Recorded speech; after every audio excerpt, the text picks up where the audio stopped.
You have a toothache right now. Maybe a dull throb in the back of your jaw, maybe a sharp spike every time something cold touches it. You'll probably book a dentist appointment. Sit in a padded reclining chair, get a needle of Novocaine, and be completely numb before anyone touches your mouth. You'll scroll your phone while a masked professional with precision tools fixes the problem in 40 minutes. You might feel a little sore tomorrow. That's it. That's the whole story. Now, delete all of that. Delete the chair, the needle, the tools, the training, the electricity, the building. Delete the concept of painkillers entirely. You still have the toothache. Except now it's the year 15,000 BC. You're sitting in a cave on the steppes of Central Asia.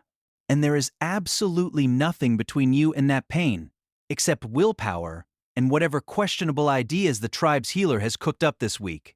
Spoiler, his ideas are going to make your tooth the least of your problems. For 300,000 years, every single human who ever lived faced the same biological ambush: teeth rot. It doesn't matter if you're a Paleolithic hunter or a Roman senator or a medieval peasant. The bacteria in your mouth do not care about your social status. And for almost the entirety of human history, the only people standing between you and a jaw full of agony were individuals with absolutely zero understanding of what was actually happening inside your mouth. And a terrifying amount of confidence anyway. This is their story. For most of human prehistory, teeth were actually doing okay. Not perfect, but okay.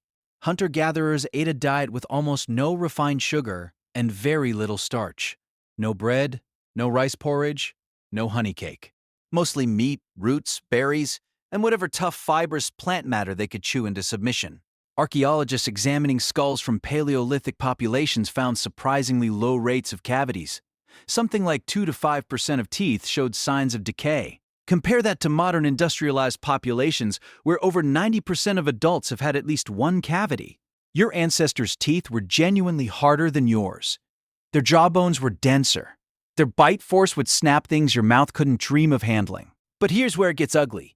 Chewing bones, chewing grit, chewing sand that ended up in the food from stone-ground grain. All of that abrasion wore teeth down to stumps. Ancient skulls routinely show teeth ground flat, cracked, or completely broken from a lifetime of eating things that teeth were not designed to process. And once a tooth cracks, once the enamel breaks and the soft pulp underneath gets exposed to the bacterial swamp that is the human mouth, the rot sets in fast. No enamel, no protection. Just an open wound in your jaw slowly being eaten alive by microbes while you try to pretend everything is fine and hunt a mammoth anyway. The toothache had arrived, and the healer was already sharpening something. For thousands of years, across Mesopotamia, ancient China, medieval Europe, and countless other civilizations, the official medical explanation for tooth decay was this: a tiny worm was living inside your tooth. This wasn't a fringe idea held by one confused village healer. This was mainstream medicine. A Sumerian clay tablet from around 5,000 years ago describes the toothworm in clinical detail. Medieval European physicians repeated it like established fact. The treatment? You had to either kill the worm or lure it out. To kill it, healers burned henbane seeds on hot coals and directed the smoke straight into the open cavity. Whether this killed any mythical worm is debatable. Whether it got you slightly high while your tooth continued rotting is much more certain. Some patients reported the pain got better. Historians suspect this was less about dental science and more about the fact that they had just accidentally hotboxed themselves with a psychoactive plant.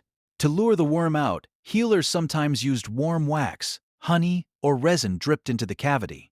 This actually did provide temporary relief by sealing the exposed pulp.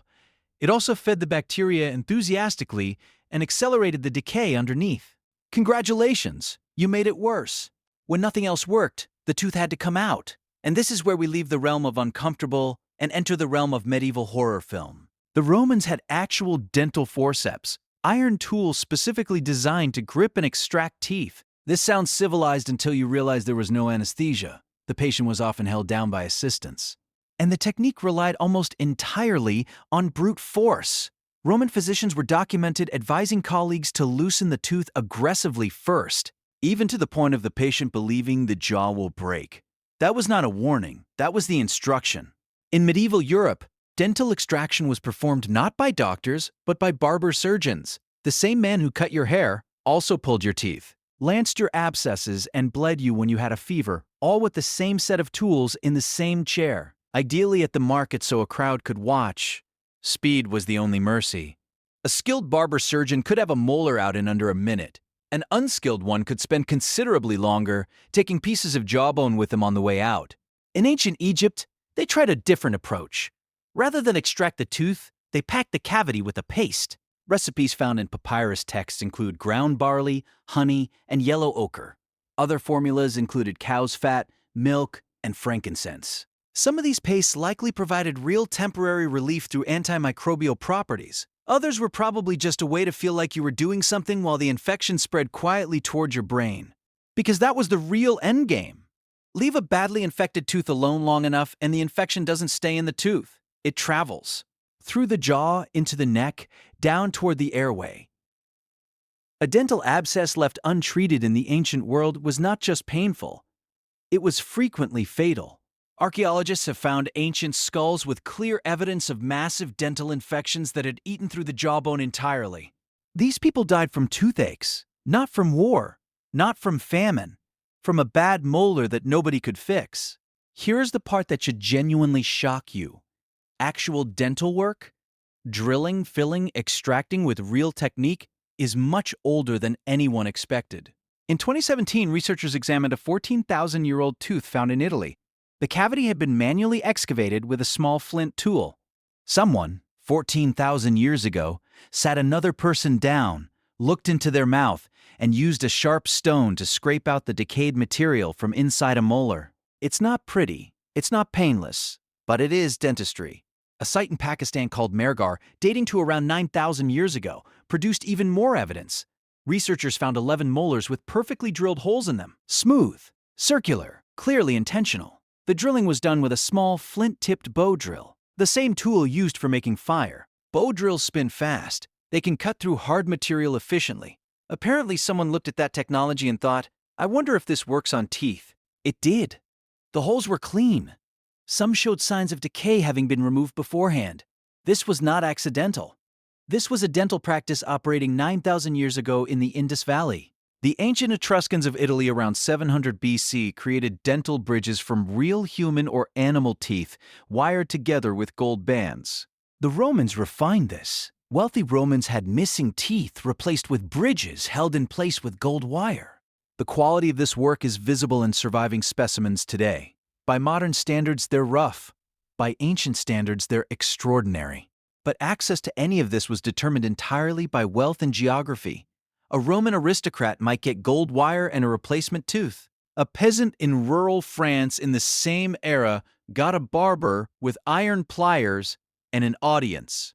Modern dentistry, actual pain-free, evidence-based, anesthesia-equipped dentistry, is less than 200 years old. The first dental school in the world opened in Baltimore in 1840. Novocaine wasn't synthesized until 1905. The high-speed dental drill didn't exist until the 1950s.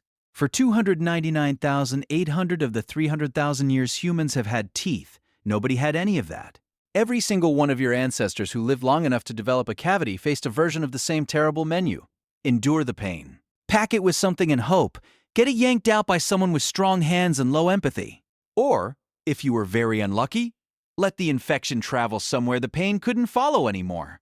The toothache that sends you to a padded reclining chair with a phone in your hand was, for almost all of human history, a genuine brush with death. The bacteria in your mouth haven't changed. The teeth haven't changed. The only thing that changed is the building you walk into when they start causing trouble. So the next time you're sitting in that chair, staring at the ceiling, listening to the drill whine up to speed, maybe don't complain. Your ancestors would have wept at the sight of that needle.